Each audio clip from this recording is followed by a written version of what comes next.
So let's get started. I'll just share the agenda. So we will talk a little about stress, the definition and the types of stress. Is your stress imaginary? Then the signs of stress that our body is telling. How we can reduce stress with mindfulness. What exactly is mindfulness? Then a little introspection about own self. Are you mindful?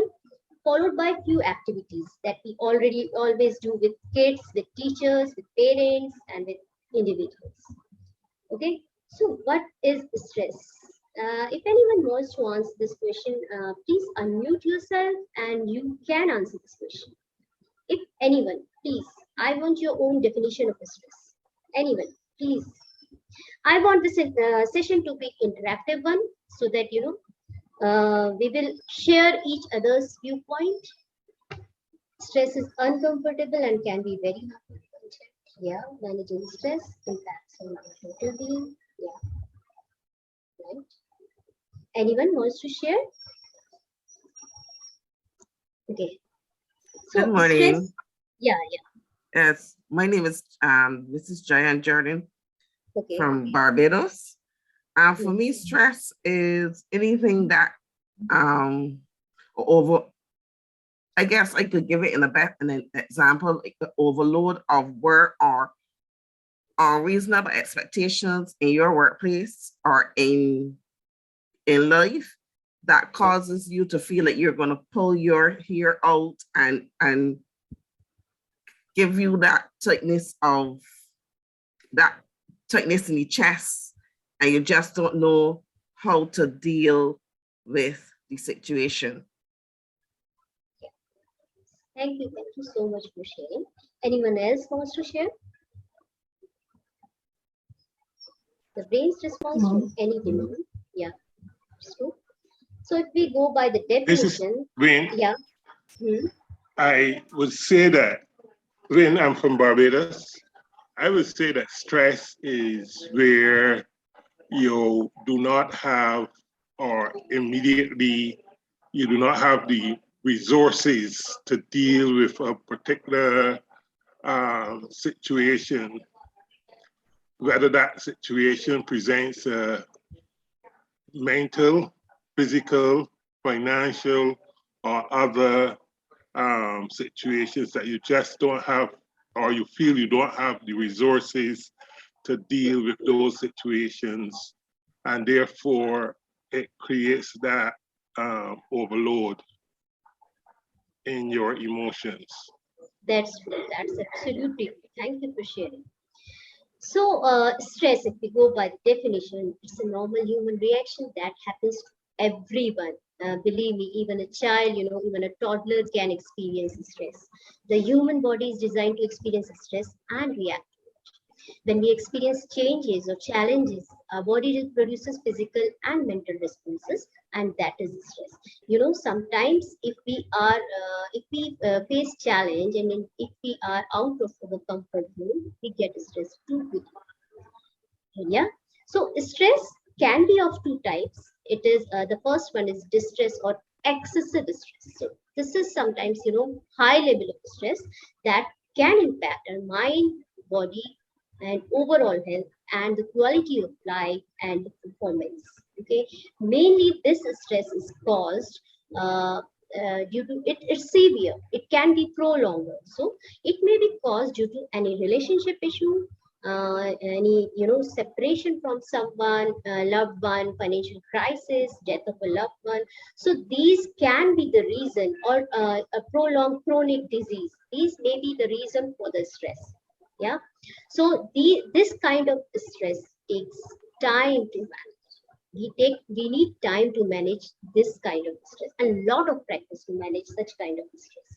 Even when we deal with the death of someone, when we are in a grief, even if we are practicing so many things like gratitude, like mindfulness, then also grief takes its own time. Yeah. So we have to give time sometimes to manage these kind of stress. The second is good stress or use stress. Healthy stress is very, very important in our life as it motivates us to move forward. It causes excitement, and this good stress mainly comes when we have good things in our life, like anticipation of a first job, first date, first love, anything that is causing excitement in your life falls under the category of good stress. So good stress is very important, and we need to differentiate. We need to make the difference between good stress and bad stress. So whenever we have to, we have to join a new job, or we have something to look forward, then also we have a stress, but that is a good stress. We have to go into a party, we have to wear a good dress, then also we come under stress whether I look good or not. These kind of things we are facing. Celebrities do have stress because they are under pressure. Every time when they have to appear in any ceremony or any occasion, they are under stress because they are always under pressure that how they will look. Yeah. So this kind of stress is always um, an emotion is coming out, anticipation is coming out through good stress. So good stress is a good motivator also. So what are the few common things that causes stress to you? Few common things that causes stress to any human being, be it educators, be it any job related people, any job in any profession. What are the common causes of stress? Anyone, if you want to unmute yourself, or if you want to give the answer in the chat box, please.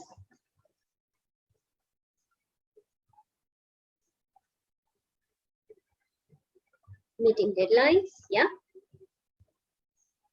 Big project and short deadlines, acute annoyance, Financial issues. yeah. Financial issues, unrealistic expectations, yes.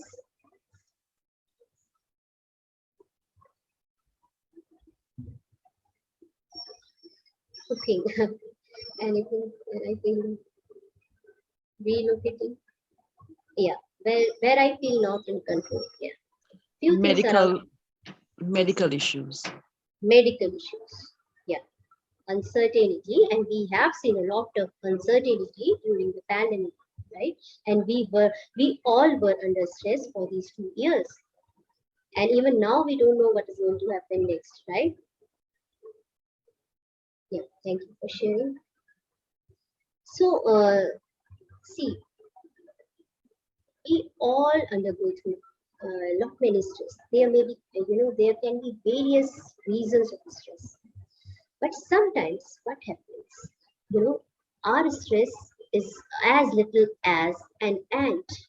But when we start thinking about that stress, when we give, thoughts to those stress, when we start imagining about that stress, we make it big. Sometimes the stress is imaginary, and the brain in many ways doesn't distinguish real from imaginary. You are feeding your brain, your thoughts are feeding your brain.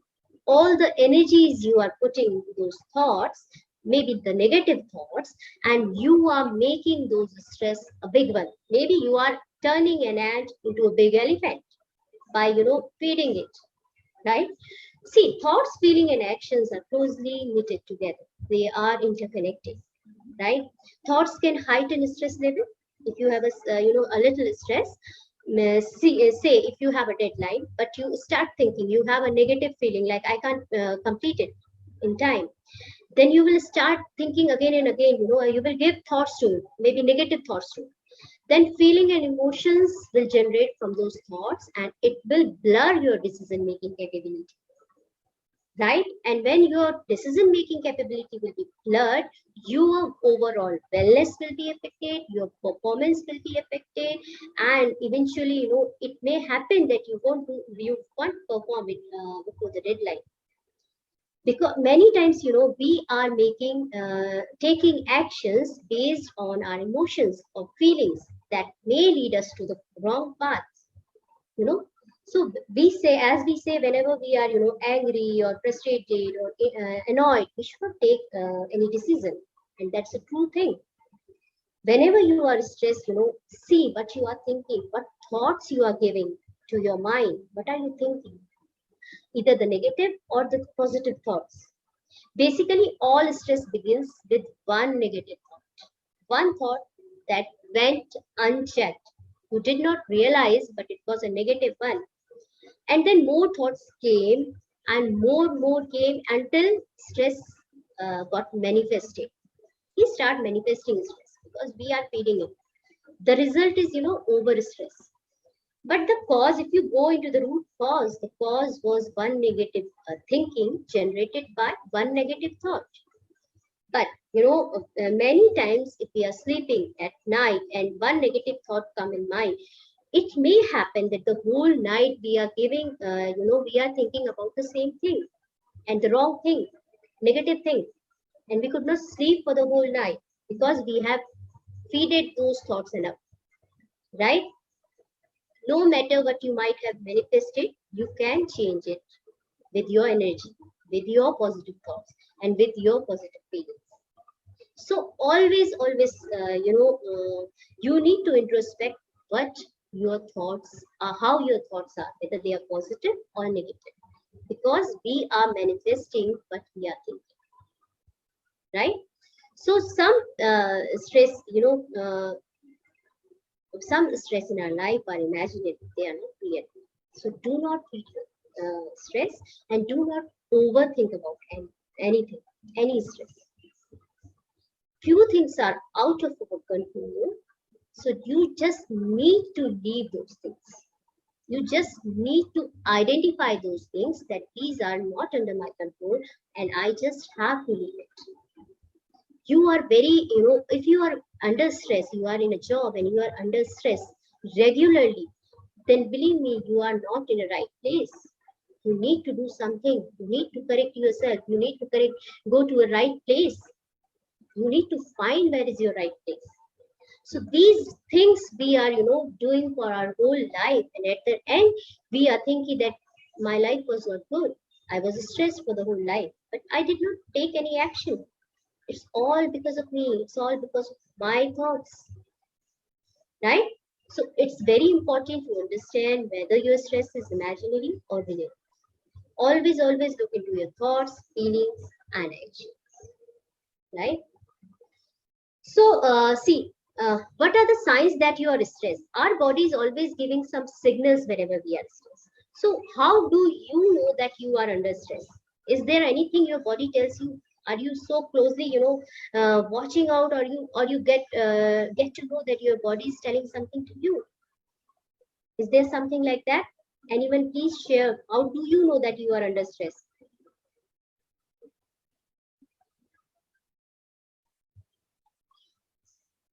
Okay, what happens when a young child doesn't pause or doesn't? Okay, I'll take this question after this. Neck pain, my feet hurt. Yeah,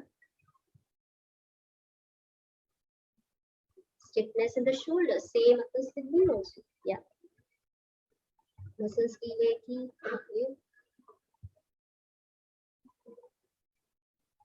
lack of focus and energy, pain in neck, tension in the body, stomach pains, nausea, agitated, sleeplessness.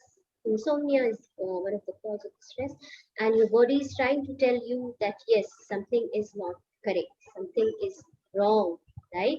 Whenever these things are happening, whenever you are having, some body ache or something, and there is no underlying disease, then believe me, it's stress.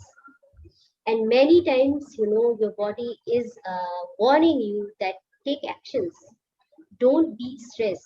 There are many techniques, tools, and very easy tools and techniques through which you can come out of that stress, through which you can get rid of that stress. Back pain, stiffness of shoulder, headache, these are some of the common signs of stress. And if this stress is unmanaged or unchecked for a long time, the person or the patient can have anxiety attacks and panic attacks. Initially, the body is giving you signals like headache, body ache, backache. But if it is overlooked, unchecked, Believe me, it can turn into anxiety attacks and panic attacks. Later, you have to go to some neuropsychiatrist and you have to take anxiety and depression medicines. And these things are, have increased after the pandemic. I have seen many known and many friends of mine who are getting anxiety attack after the pandemic, because that stress was not checked, that stress was not well managed when they were, in the beginning when they got stress.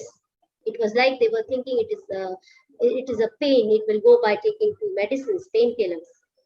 So believe me, whenever your body is giving you signal, never ever leave it like that. Always try to manage your emotions, all the emotions. Many people, I have a physiotherapist friend who says many patients are just coming, they don't have any underlying disease, but their pain is due to some stuck emotions.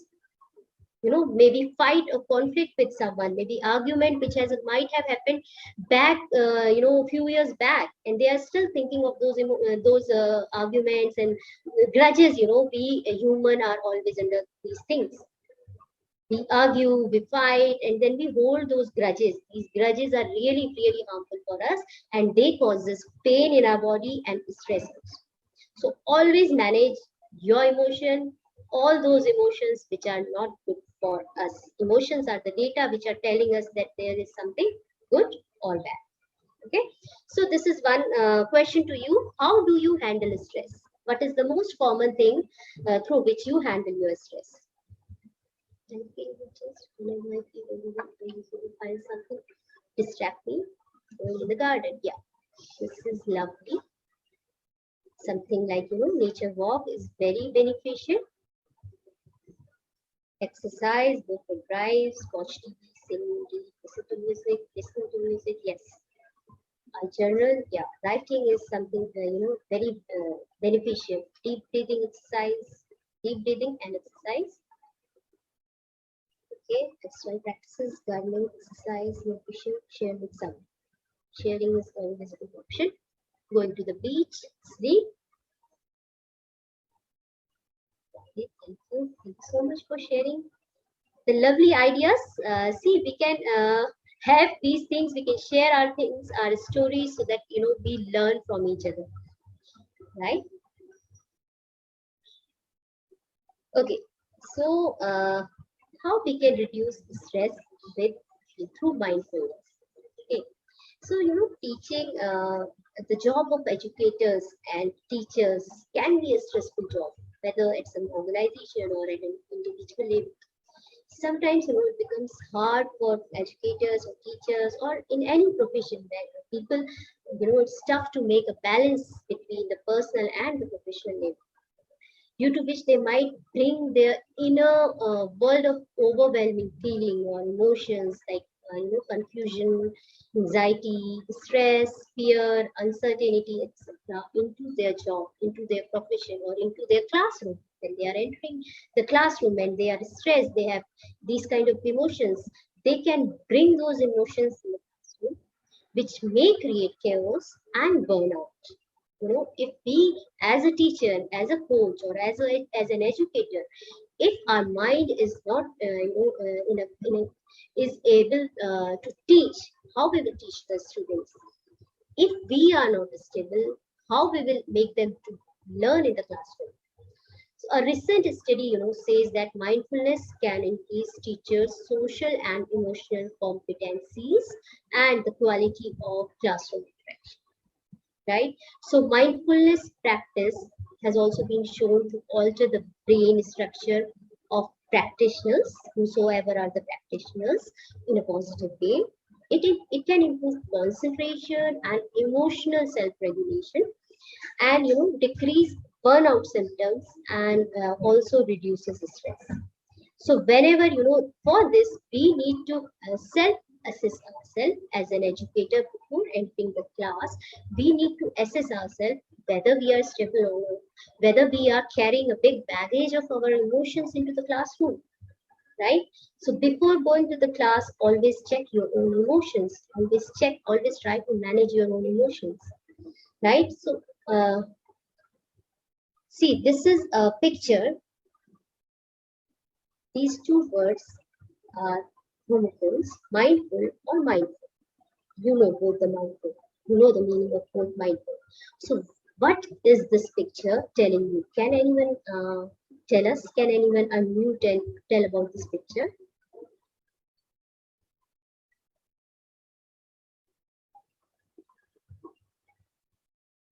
Yeah, anyone? What is this picture trying to depict?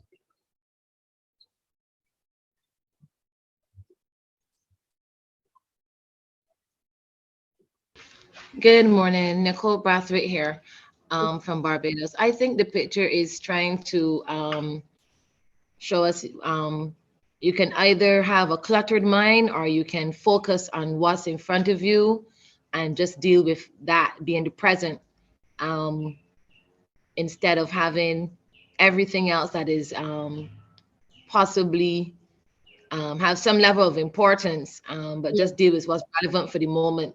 Um, yes. yeah, that's what I think. Thank you, Nicole. Thank you for sharing. So, see this picture. As we can see, the dog is taking walk with his favorite human, right? The dog is enjoying the walk. He is in present, right? He's enjoying the nature. And the man, instead of enjoying the walk with his pet, is thinking about lot many things. Maybe job, maybe EMIs, maybe spouse, maybe some other things, right? So the idea, the message behind this picture is whenever we humans have a tendency, if even if we have gone out to enjoy, we don't enjoy at that moment also because we are not living in the present. See, whatever we are doing, like we are in this session, we should be present not only physically but mentally also, right? We should hear to one another, but we are saying we should hear to each other. So we should be present for whatever we are doing. If we are studying at that moment, our mind should focus only on that. If we are enjoying, we should only think about that, right? But it's human tendency. Whatever we are doing, we are always looking into future, either to future or thinking about the past. So mindfulness says be in the present. Whatever you are doing, be in the present. That is the simplest definition of mindfulness. So you can see this dog is in the present, he is mindful, but the man is not. So sometimes we are this mindful, FULL, right? So many things are running on our mind.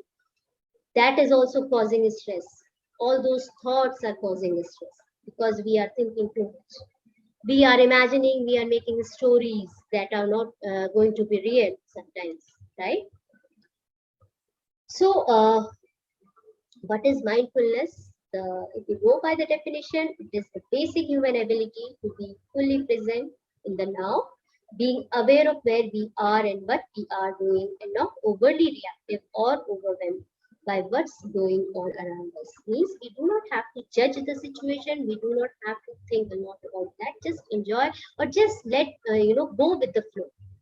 So mindfulness is generally being in the present, though the concept of mindfulness originated in ancient Buddhist, Hindu, and Chinese traditions.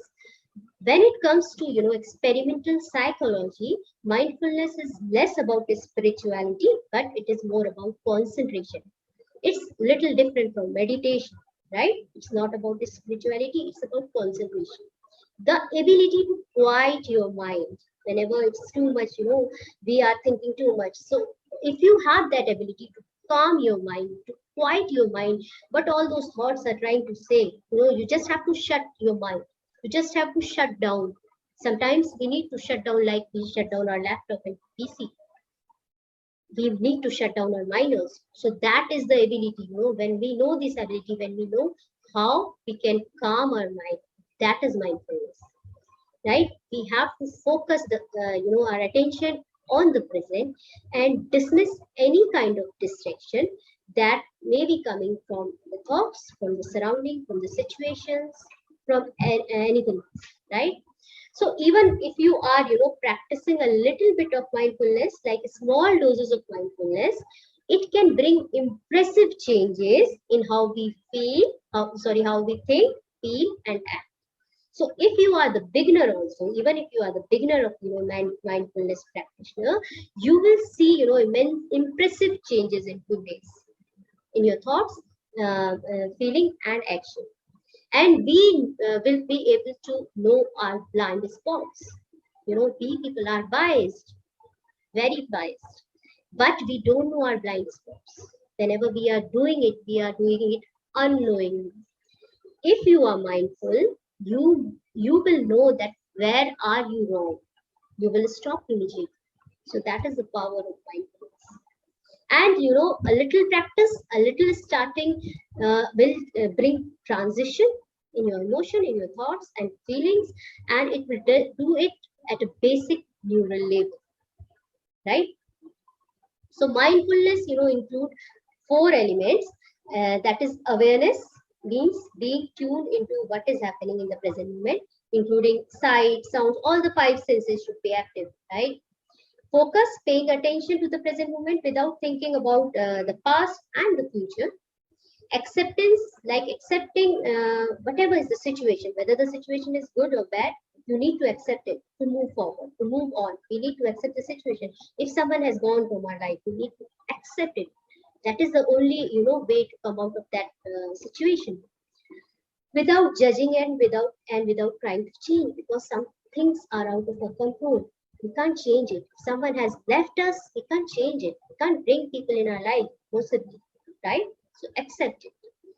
Observation is something like recognizing the unpleasant sensations, thoughts and feelings as temporary and fleeting. Emotions are temporary, they come and they go.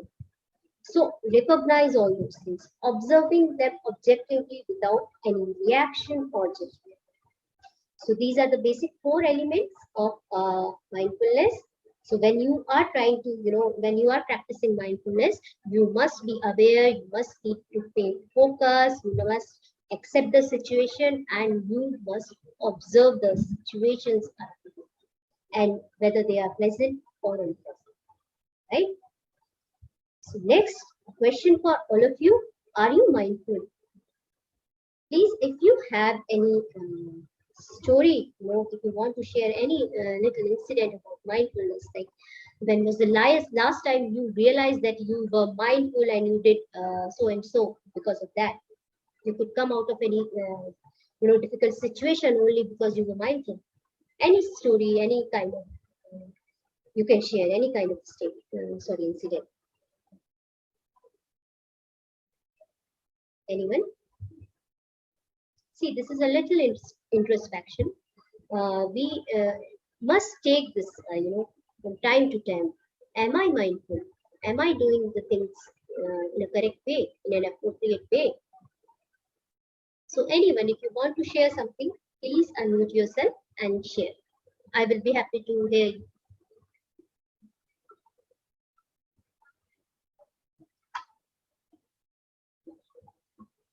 Yeah, anyone? Any incident when you think that, yeah, you were mindful and you did this because you were in the present, or because you knew that you were wrong and you immediately changed it. It happens with us, we humans know when we are wrong, but it needs guts to accept that we are wrong. Hi, Yeah, hello. Yeah, hi. Katie Riley here from Barbados. I okay, would have to say at this point, I am not mindful. My mind is more full at this point, okay, to be honest with you, because I'm here at the session. I really am enjoying it, but I'm in my office at this point in time and a million and one things are going on in my head. okay, So I know for a fact that I am not mindful at this point in time. My okay. mind is more full, if I'm No being honest. problem. No problem. Thank you for being so honest. At least you are honest. So, there are times when we can't be mindful. We are not fully in the present because a lot of things are happening. But, it's okay. It's okay. Sometimes it happens. We are humans and we make errors. We make mistakes.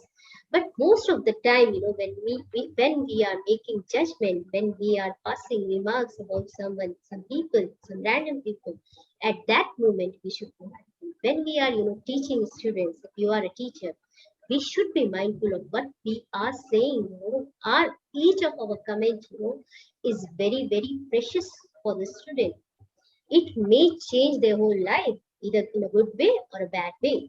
So whenever we are talking to the students or passing some remarks or saying something to them, at that moment we should be mindful. Our behavior, our thoughts should be mindful when we are in the classroom, because the whole bunch of 40 students is looking at us. We are the mentors. They are looking at us, and they have all the hope from us as an educator, as a teacher.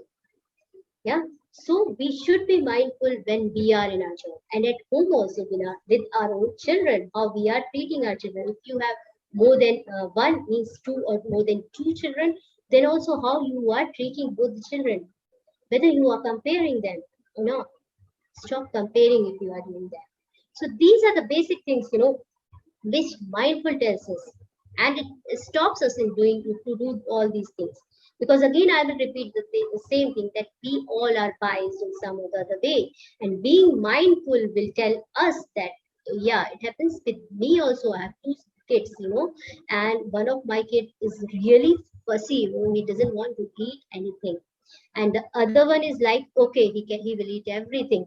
Yeah, whatever I'm cooking, he will eat it. And I'm very happy with my younger one. He is always having what I'm cooking. But the bigger one, sorry, younger one is eating everything, and the elder one is fussy. So what am I doing as a mother? Sometimes I am making, because the elder one is not eating, I'm always making different things for him. Sometimes I'm biased between both my kids, because I think, okay, the younger one will eat whatever I'm cooking, so I cook especially for the elder one. But now I realize that this is very wrong. I should treat both my kids equally. I should make efforts for both of them equally. So this is, when you practice mindfulness, you come to know your blind spots, you come to know where you are wrong, what you are doing wrong. Yes, Katie, you have raised your hand. What do you want to say? Yes, please. I want to give an example of being mindful because just this term that finished, where the children came back in from school after Okay. being out online for a while, we had a student who was really not doing well, was doing really poorly because he was having problems adjusting.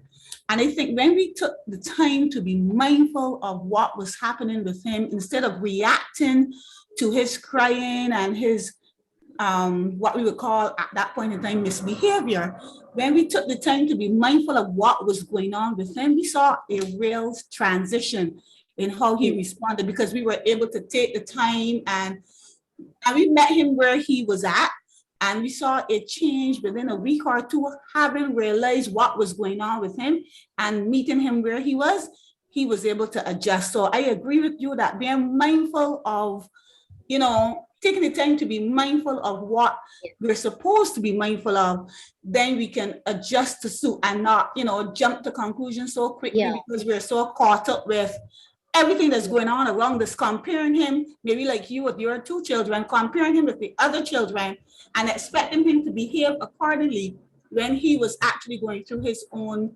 stresses at that time. So yes. Yeah. Yeah. Thank you so much, Katie, for sharing. Okay. Okay, so see, there are many activities to find. If you go and search, there are not many activities. So now we will do an activity that is 2 minutes breathing activity, and it's very simple activity. And believe me, I like it whenever I practice this. This is, if you are a beginner, if you don't have time, then you can at least you can take out 2 minutes time to do this breathing activity. And whenever you are stressed, if you follow this thing, you will feel light. You know, you can easily manage your stress with this breathing activity. So I'll just give you instruction. If you can, switch on your video, then it will be good, as I could see all of you whether you are doing it or not. But I believe that you will do it. So, start by relaxing in whatever position you are sitting. Okay. And I'll just give you instruction that you have to breathe. When you have to inhale deeply into your stomach, into your abdomen, and bring all the focus into it. And imagine when you are inhaling, imagine a color that you associate with calmness. Any color, it can be blue, it can be white, it's your choice. Any color that you associate with calmness, uh, imagine that color, what color it could be, keep it to yourself. And then imagine one more color that you associate with stress, what color it could be. Okay, imagine. Now I'm keeping a timer for 2 minutes, then I'll just give you few instructions. Now please close your eyes and just inhale, a deep inhale, and just imagine all the kind of calmness is getting inside your body, down to your abdomen, and filling all over the body. Pause for 2 seconds, then exhale. When you are exhaling, just imagine the color of the space is leaving your body as you exhale. And with that color, all the stress is going out of your body. Now deeply inhale and exhale. Inhale and exhale. Inhale and exhale. Inhale and exhale. Inhale, all the color of calmness is filling up your body, and the stress is going out of your body, that color. Inhale and exhale. Inhale and exhale. Focus into your breath. Let the thoughts come and don't step to any thought. Don't hold on to anything. Just inhale and exhale. Inhale and exhale. Inhale and exhale. Inhale and exhale. Inhale and exhale. Now you can rub your hands and put it on your eyes and slowly open your eyes. Yeah. So can anyone share how is the feeling? How did you feel after doing this 2-minute breathing activity?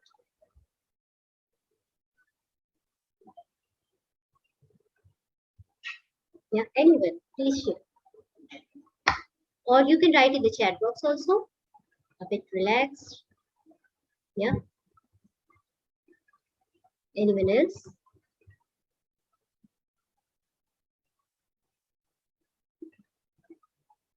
Less tense. Calm.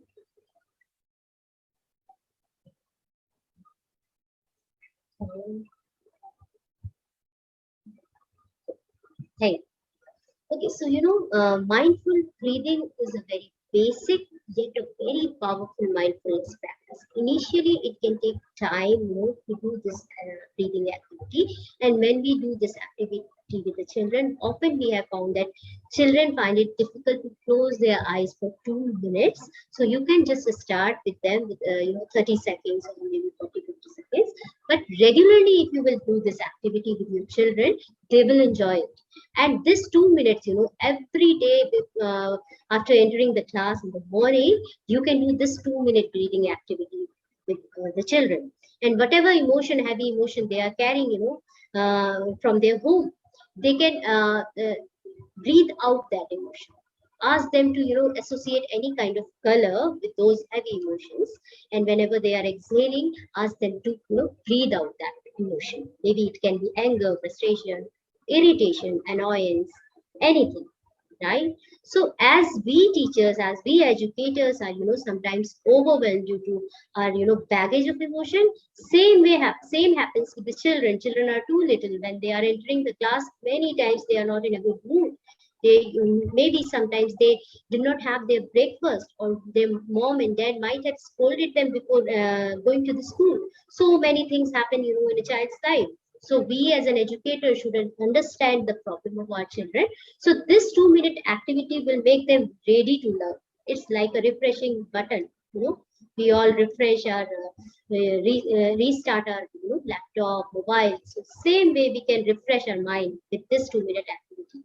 The idea is simply to focus attention on your breathing to its, natural rhythm and flow, how you are inhaling and exhaling. Focusing on the breath is particularly helpful because it sometimes acts as an anchor, anchor, something you can turn your attention to at any time if you start feel stressed or carried away by any negative emotion. If you are doing this kind of activity, this kind of breathing activity, it may act as an anchor, right? So this activity is very, very powerful, can be done with anyone, right from children to adult of any age. So these activities of mindfulness are very, very simple, yet they are very powerful. One more activity, that is mindful bite, removes stress. It happens with adults also, it happens with children also. Yeah. So we, as a SEL trainer, we request our teachers that whenever you are doing these mindfulness activity with your children, always practice this on your own self, so that you will know the actual benefit of these activities. So mindful bite, it says that change your relationship with your food. Many times we are eating only to satisfy our hunger. Sorry. So we are in a rush every time. We humans are. I don't know what we have to catch, where we are going. We always are in a rush, and we are eating. We are having our meals like I don't know why we are like that. We are not enjoying our meals. So eating mindfully, can help us to slow down and take a break from the hustle and bustle of our day, and easing our stress and anxiety. So mindful bite activity, this can be done with the students as well as the teachers also. So instead of trying to have a whole mindful meal together, because you may not have that much time, it is difficult sometimes for adults also. It may be fun to do this with an especially delicious treat, but we could also practice trying a mindful bite for the first bite of each meal together, right? Whenever we are having our meals, at least we can start with a mindful bite. First bite can be a mindful bite, always. And if you want to do an activity with your students, but you can sorry, it's my mouth. So you can grab your favorite candy, chocolate, or a raisin, or anything that you like to eat, or you can ask your students also to bring that thing. Now, what you have to do, hold that piece of chocolate or candy in your hand, observe and notice the way it looks, the way your food looks, how it feels, when you touch it, how it feels, how it smells, and how's the texture of the food, whether it is soft, whether it is hard or rough. You need to touch it, and you need to feel the texture. Sometimes you can also close your eyes to just recognize, to identify the food item. This is an activity which is very enjoying when we do it with teachers and students. They enjoy it. We close their eyes and then we ask them to pick up any food that we have kept in the basket. It can be toffee, can be raisin, and then we ask them to identify which food item you have picked. So after opening the candy from the wrapper, start, put it in your mouth, start it chewing very, very slowly until it melts in your mouth. Enjoy the taste, whether it is, you know, sweet, sour, tangy, whatever is the taste, and slowly gulp it and feel as it moves down into your abdomen. So, the basic idea is practicing mindfulness with everyday activities like eating. It's a very simple thing. We all eat, and 3 times a day, maybe more than that. It is very simple thing, and it helps us to become aware of our own selves and appreciate the beauty of everyday life. It also helps us to be grateful towards the food we are eating, because God has given us this thing. And if we have food on our plate, believe me, we are blessed, right? So it also reduces stress when we are focusing on our food, when we are enjoying food, we are really having a good time. It reduces our stress, right? So this is also a good activity. Always, you can practice it with your students. So mindful nature walk, one of the easiest way, you can say it is the easiest way almost anyone can do to moderate stress is mindful walking. Mindful walking simply means you have to walk in the nature, but it's not like your daily walk. Maybe you are going on a walk daily for to reduce weight or to keep yourself fit. But mindful walking is something slower than usual. Notice the sensation of your feet. When you are putting your foot, each step when you are taking. Notice the sensation. Find a pace that is comfortable. It should not be very slow. It should not be very fast. You can shift after focusing attention towards your steps. You can shift your attention towards the nature around you. Okay, you can feel the sensation of the you can feel the temperature, you can feel the wind, and you can feel, you can see around and find those things which are unusual or which you are seeing for the first time. So nature always gives us pleasure when we are near a park or a waterfall or a mountain, ocean, sea. It always calms our mind. So whenever you are stressed, you can go for a nature walk. If you are someone who does not want to do lonely, you can take your partner also, you can take your friend also, because sometimes it's not possible for people who are going under a lot of stress, means people who are under medication or they have anxiety problems, they can't go alone. So better to take someone with you, right? So a mindful nature walk has many benefits, not only the physical benefits of walking, but mindful walking can reduce blood pressure and heart rate, create feelings of well-being. When we take a walk, we always feel good. Yeah, that feel good is a factor when we walk, and it can provide a better sleep. People who have problem of insomnia should always do this. Okay, it improves mood and always manage stress. So mindful nature walk is something, when you are having stress, when you are not feeling good, you are unable to manage the stress, then go for a walk. You can have your music system, you can have your pair of earphones, and you can have your favorite song on the list. That will also help you, right?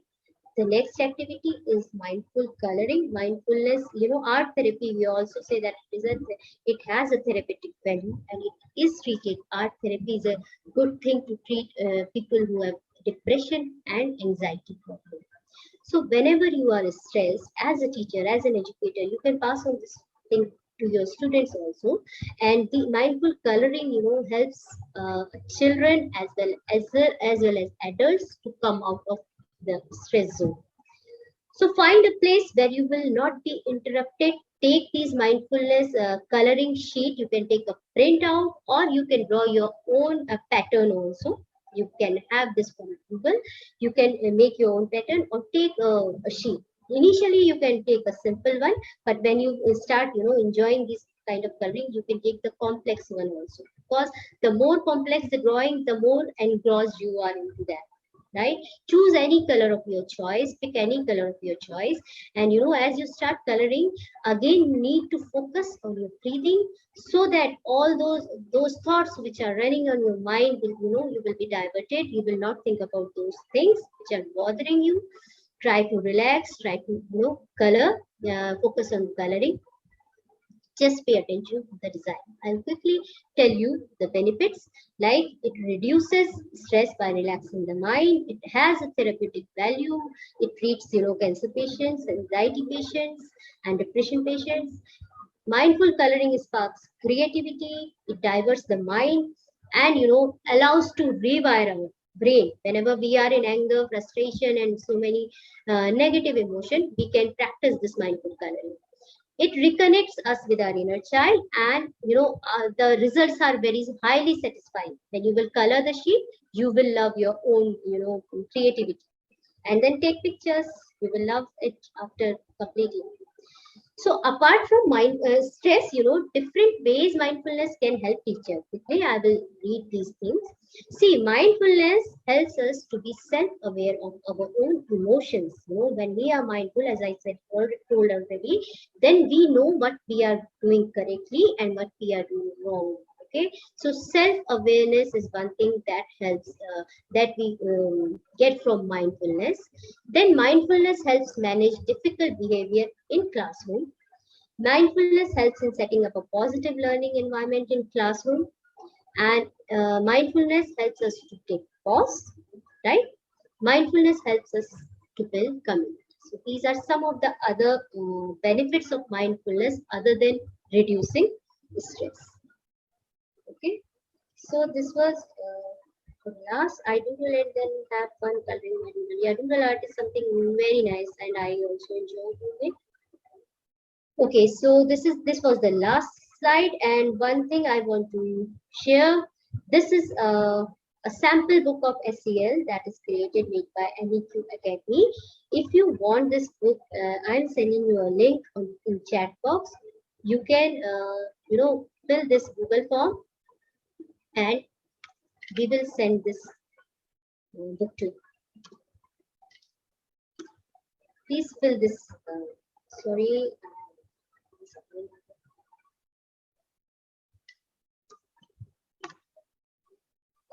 So this is the Google form.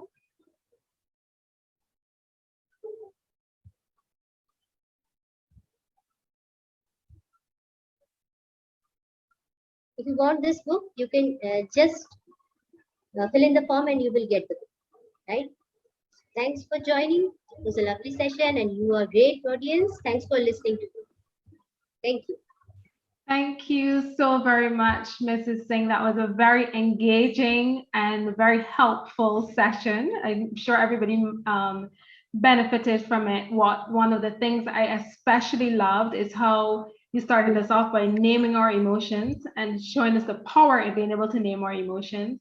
But I also really enjoyed that you made the identification of stress very personal. What does it look like for me? How do I manage it? My techniques and stuff like that. So I really love that. I also especially loved the simple but very, very powerful exercise to teach children mindfulness. I love the mindfulness bites and the mindfulness walks. So thank you so much for your deep engagement and for the tools that you've given us. And of course, that final link there, wonderful, wonderful presentation. Thank you so very much.